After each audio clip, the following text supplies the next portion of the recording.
حضرت آدم علیہ السلام فرماتے ہیں کہ جب جنت سے نکال کے اما ہوا اور ان کو پھینکا گیا تو ایک ستارے کے مانند کہکشاں میں ایک ستارہ چمک رہا تھا.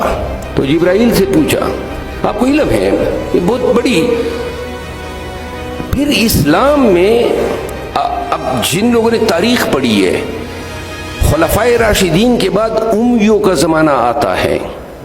حضرت امیر معاویہ اس کے بانی تھے, اس کے بعد اس کا بیٹا یزید, پھر معاویہ ثانی, پھر مروان بن حکم, پھر عبد الملک بن مروان, پھر ولید بن عبد الملک, پھر سلیمان بن عبد الملک, پھر شام بن عبد الملک, پھر حضرت عمر بن عبد العزیز, اور جاتے جاتے 38.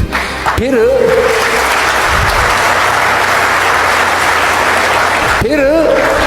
عباسی آئے, پھر مملوک آئے, اور پھر ہم اسلامی تاریخ میں دیکھتے ہیں تو اسلام میں ایک تحریک اٹھی. یاد رکھیں آج کا آپ کا آئی ٹی کا دور, آپ اس کے ساتھ تقابلی جائزہ لیں کہ اسلام میں سوالات پیدا ہو گئے. امیوں اور عباسیوں دور میں یہ ریزننگ کی باتیں کرتے تھے کہ بھائی یہ دنیا کس طرح تخلیق ہوئی.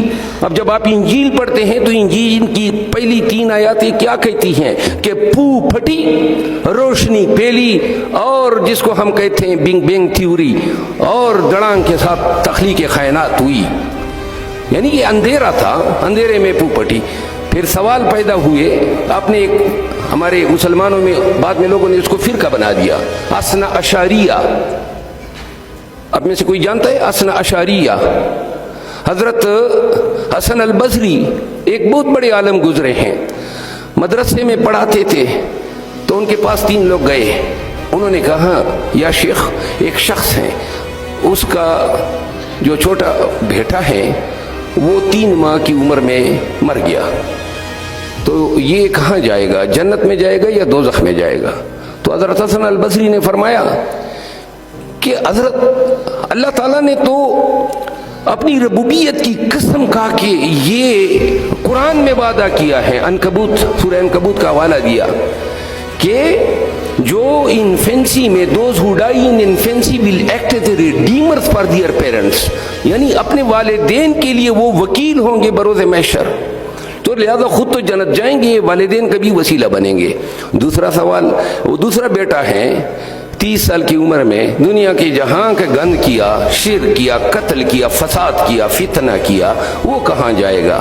انہوں نے کہا کہ اللہ تعالیٰ نے تو باقاعدہ عہد کیا ہے کہ گناہوں میں سے میں شرک کی معافی نہیں دے سکتا ہوں, تو لہذا جو شرک کرے گا وہ جائے گا دوزخ میں. انہوں نے کہا وہ تیسرا ہے, اور اس نے ساری زندگی پیغمبر اسلام کے بتائی ہوئے راستوں پہ سفر کی, تو وہ شخص کدھر جائے گا؟ انہوں نے کہا اللہ تعالیٰ نے سورہ المائدہ میں, سورہ عرفات میں اور سورہ نوح میں بار بار وعدہ کیا ہے کہ جو اللہ کے بتائے ہوئے راستے پہ اور سنت نبوی پہ اپنی لائف گزارے گا اس کو جنت سے نوازا جائے گا. تو انہوں نے کہا حضرت اب ادھر توجہ دیں کہ یہ جو درمیان والا بیٹا ہے وہ اگر کہہ دے کہ یا خدا مجھے بھی 3 ماہ کا ہو کے مار دیا ہوتا, میں کم از کم دوزخ تو نہ جاتا. 30 سال آپ نے زندہ رکھا, مجھ سے شرک بھی کروایا, مجھ سے گناہ بھی سرزد ہوئے, اور اب کہتے ہیں کہ دوزخ میں سڑو. تو جو 3 ماہ کا میرا بھائی تھا جو بغیر کچھ کیے مر گیا, آپ کہتے ہیں وہ جنت میں جائے گا. تو اس وقت حسن البصری کا ایک شاگرد تھا, اس کا نام تھا واصل ابن عطا, وہ کھڑا ہو گیا اور اس نے کہا کہ یا شیخ اس سوال کا جواب میں دیتا ہوں. انہوں نے کہا نہیں, خاموش ہو. انہوں نے کہا نہیں میں جواب دینا چاہتا ہوں. انہوں نے کہا نہیں آپ نہیں دیں گے. تو واصل ابن عطا کھڑا ہوا اور وہ نکل گیا مدرسے سے. تو جب وہ نکلا تو اس نے ایک فکرہ کہا اتدل انا, یعنی ہی سیڈڈ فرام اس, یہ ہم سے چلا گیا.